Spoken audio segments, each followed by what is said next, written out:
Hello, my name is Alvin Camba. I'm an assistant professor at the Joseph Corbell School of International Studies. I finished my PhD in Johns Hopkins University, and I work on the political economy of Chinese capital in Southeast Asia. So when the Chinese government, the Chinese state, looks for a strong leader, it uses its financial apparatus to sort of invest. And by the financial apparatus, we're talking about Chinese policy banks, multiple policy banks, financial institutions within China, and then it uses Chinese companies as a way, as a lever to sort of facilitate the investments. When I think about my work, when I think about the strong leader trap, I'm only talking about the biggest Chinese companies. These are the central state-oriented enterprises, the largest private companies like Alibaba, or biggest private companies tied to the Chinese government. When I think about those big companies, those major, I call them major Chinese companies, both public and private, then these are precisely the companies that invest in countries to pursue and invest in countries with strong leaders. Now, it's important to note that these companies, of course, invest in these countries for many reasons, resources, opportunities. There's money to be made. It could simply be because it's what the Chinese government tells them to do as well, in order to increase like influence.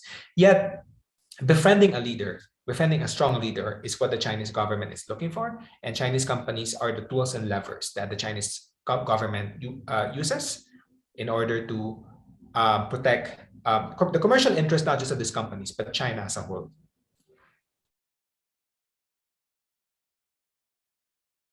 So when the Chinese government invests in countries and they think these countries have strong leaders, they could either be right or wrong.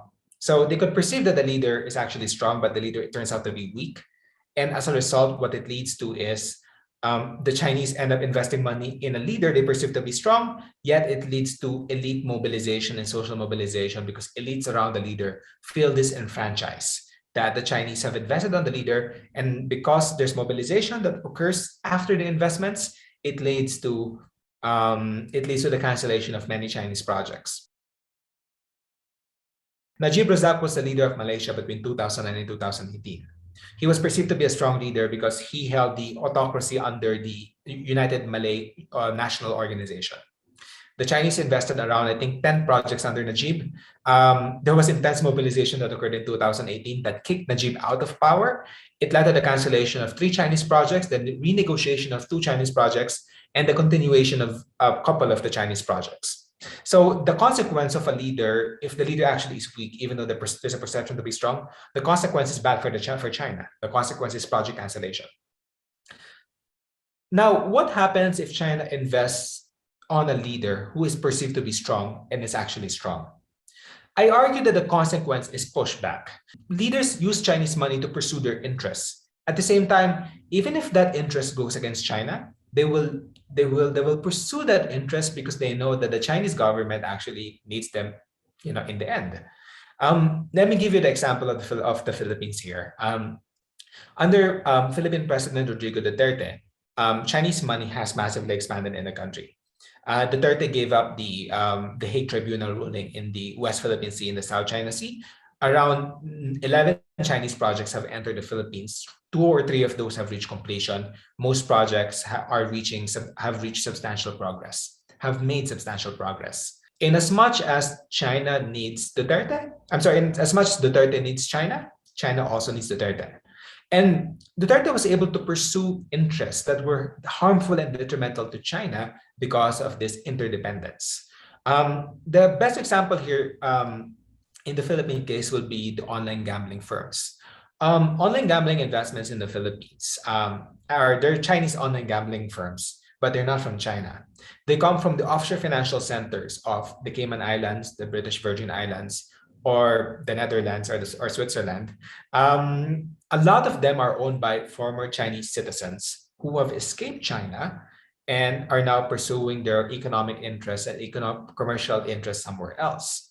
Now, wherever the online gambling firms go, the Chinese government tries to chase them. The best example here is Fiji. Fiji was a center of online gambling investments between 2009 and 2014. The Chinese government went there and told Fiji, stop accepting its online gambling investments, otherwise we will stop economic aid and we will limit our relations towards you. Fiji got scared. It stopped accepting online gambling firms. Now, the same thing happened in Cambodia when Hun Sen, he used online gambling investments to expand Sihanoukville, which is this like small village. Then it became such a big online sort of like bonanza of like online gambling investments in the Cambodia. China went there. Xi Jinping told Hun Sen, "Stop accepting this like firms. Otherwise, I will like limit my economic relations with you." Now, crucially, China could not do this to the Philippines. In 2016, online gambling investments in the Philippines have massively increased. China could not tell Duterte to stop accepting online gambling investments because China needed Duterte. China needed Duterte to protect Chinese commercial interests. China also needed Duterte to to look the other way when it comes to the South China Sea. So this is an example where if the leader is strong, and if the leader is perceived to be strong through the perception of China, and the leader is actually strong, it leads to pushback, wherein the leader pursues interests that are detrimental to China. But because China needs the leader, China cannot do anything to enforce its like interests, its preferences against the leader. So again, the consequence of having a strong leader is that the projects are protected, yet it gives leaders the opportunity to pursue their own interests, even if those interests are detrimental to the Chinese interests. Number one is that whose country elites matter, agency matters. This has been a big finding in the Chinese money in Belt and Road. China Africa researchers have like analyzed this in 2013. I was one of the few researchers who brought it up in 2015 and 2016 as well. That elites matter. Elites in the host countries matter. They shape how projects are where do they go? What is the implementation? What is the design? Elites matter. Second is that Belt and Road projects in different countries are different because elites matter. The capacity to negotiate for those projects and sort of the ability of the elites to shape the projects are also different per country. And sometimes it follows the politics of the host country. Let me give you two examples. There are two industrial parks in Southeast Asia. Both of them are stainless steel processing facilities. One is the Malaysia-China Kuantan Industrial Park in Eastern Malaysia. The other is the Indonesia Morowali Industrial Park in Central Sulawesi in Indonesia. Now, the Malaysian one follows a more market model. It follows a more dual economy model where the Chinese just go there and import ore from Australia, assemble steel products within the park, and export the commodities somewhere else. The Chinese firm pays taxes and creates employment to the Malaysian government and for the Malaysian government. That's it.